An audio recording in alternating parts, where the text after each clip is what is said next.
New gaming systems and releases can feel boring or inaccessible depending on price and region.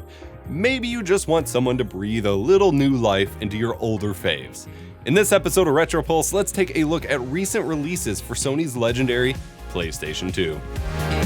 The RetroGEM is a digital video output mod that bypasses the noisy and kind of messy analog circuits on the PS2 and gives you HDMI. Currently, it gives you 480p, 720p, 1080p, and 1920 by 1440, with many great deinterlacing options, with direct video output coming soon for some reason to work with scalers like the RetroTink 4K and Pixel FX's own Morph. There's some drama over the basic and shiny edition and the fact that direct mode isn't out yet, but just get the basic if you're using a scaler with it, and the shiny mode if not. You get some clean and crisp video output, and then you compare it with something like the GSM soft mods to force 480p output if you don't like their motion adaptive deinterlacing, or the RetroTink does a little bit better job of deinterlacing on its own. We're finally getting more and new clear chassis or shell options for the PlayStation 2.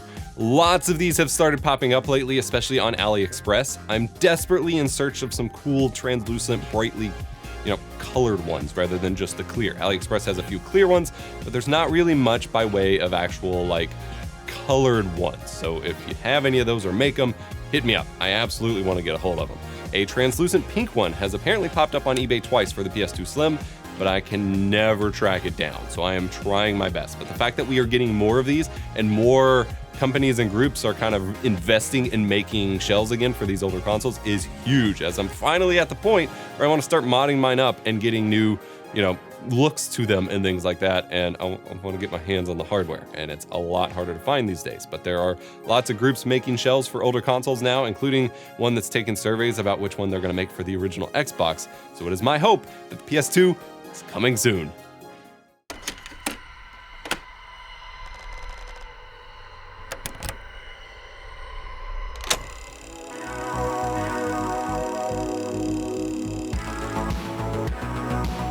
Synth Rock Expansion Packs 1 and 2, now available on USB cassette tapes. Get a piece of backing track that tethers our classic roots to our modern streaming world, and get music to use in your streams and videos. Support our free music project by picking up a set for yourself and get some free bootleg button pins with your order at glitch.mov/synthrock.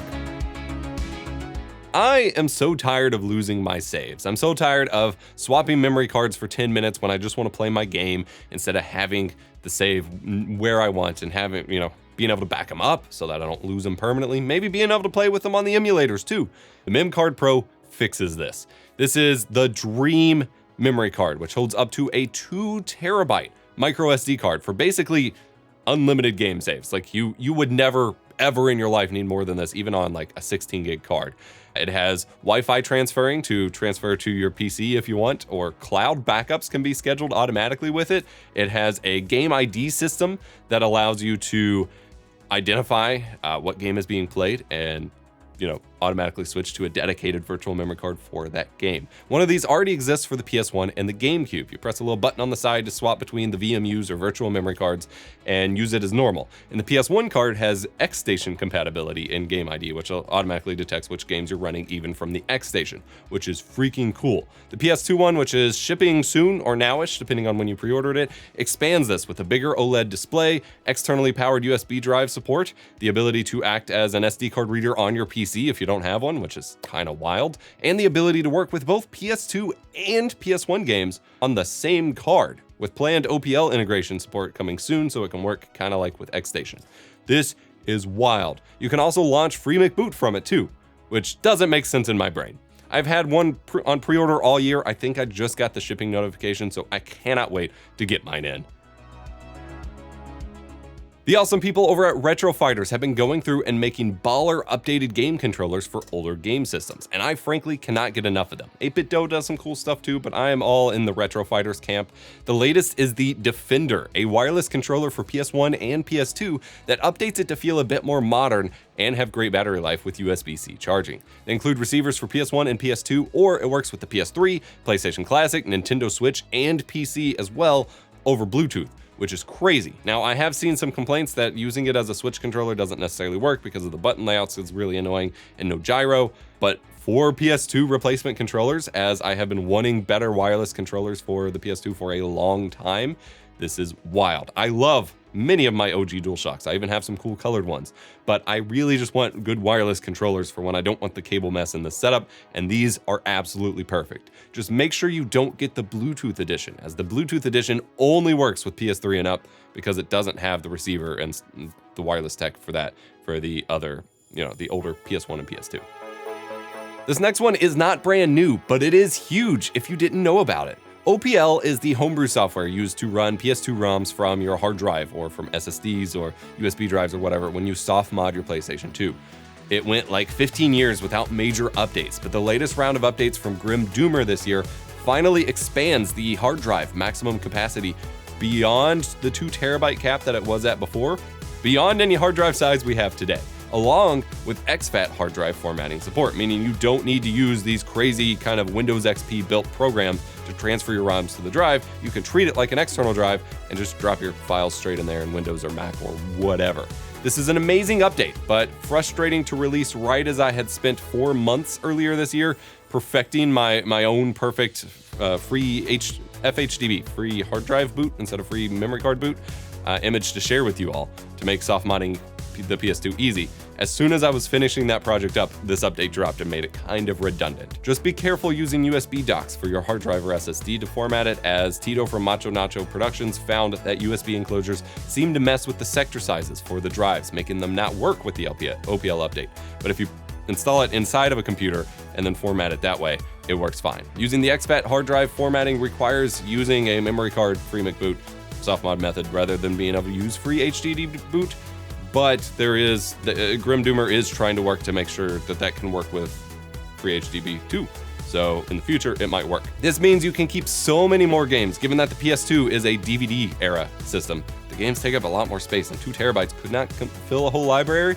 This means you can fit so many more games on your hard drive, your MX4 SIO, which I'll talk about in a minute, USB drives, and so on, and you can use them all within OPL. Like, you can use games from multiple sources all together, which is pretty crazy, all within your PS2. Even the FireWire drives you could use apparently now, which is crazy. Like I said, free HDD boot is being worked on, so hopefully it will get better from there. The PlayStation 2 is a noisy beast. Some of that comes from the DVD drive, but a fair bit comes from the geriatric fan in the back. You can swap that fan with the silent Noctua fan, fans known for their top quality, their low sound levels, and their great airflow, with some clever wiring, but mounting it can be very annoying. Thankfully, there was a big community push for 3D printable frames that you can get for it that are now widely available, or the mod has become so common now that you can just buy a full put together kit of the frame and the fan together for just like $34 on Amazon and have it shipped to your door, which is crazy. This is a must for any PS2 once you start tinkering with it. Pair this with running games from the next item and you'll have a whisper quiet console. MX4 SIO is another cool way to run games on a PS2. When paired with free McBoot or another soft modding tool, you can access a microSD card plugged into the front of the memory card and run games from it. Up to 2 terabytes is supported on your microSD card here, and while compatibility is not 100%, it is certainly a convenient way to keep your games loaded. The memory card bus apparently has faster speeds than the ancient USB 1 ports on the front of the console, so you don't have as many issues with like FMV streaming or anything like that. These can be had on Amazon or in plenty of places super cheap. I have some links in the description. There is a dope PS2 Slim mod from BitBuilt user Wesk, showcased by Tito from Macho Nacho. It takes a specific PS2 Slim motherboard, cuts off a USB port, removes the DVD drive, and builds in the MX4 SIO and makes it super tiny.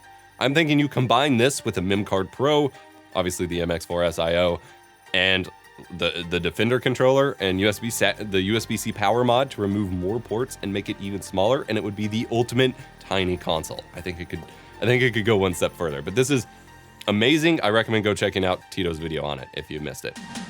In these videos, I'm gonna do a ROM hack highlight, and let me know if you wanna hear about more PS2 ROM hacks in the comments below. This time we're featuring Mortal Kombat Ultimate, or actually it's Ultimate Mortal Kombat Deception. This adds a ton more characters like Sonya, Katana, Jax, Goro, Shao Kahn, Quan Chi, Kung Lao, Johnny Cage, and more. It adds new stages, it adds more moves, it adds a lot of content. This is playable on the PS2 directly if you have it soft modded, of course, though if you play via the PCSX2 emulator, you can get a new in-game menu with camera options, NPC selection, and such that had to be cut for the PS2 version. There are a bunch more cool PS2 ROM hacks, so let me know in the comments if you want to see any more featured. These are just some recent-ish cool stuff for the PS2 that you may have missed if you don't follow the stuff directly. I love looking into stuff like this and building up my mod list so that hopefully in 2024, I'll be doing a lot of console mods and stuff like this. Let me know if you want to see more videos like this in the comments. Hit the like button. Go check out this video as to why, you know, maybe if doing a bunch of hardware mods isn't for you, why the PS2 emulator these days is actually one of the best ways to play PS2 games. Or check out this video on PS2 games you must play if you haven't played them yet. And remember to be kind, rewind.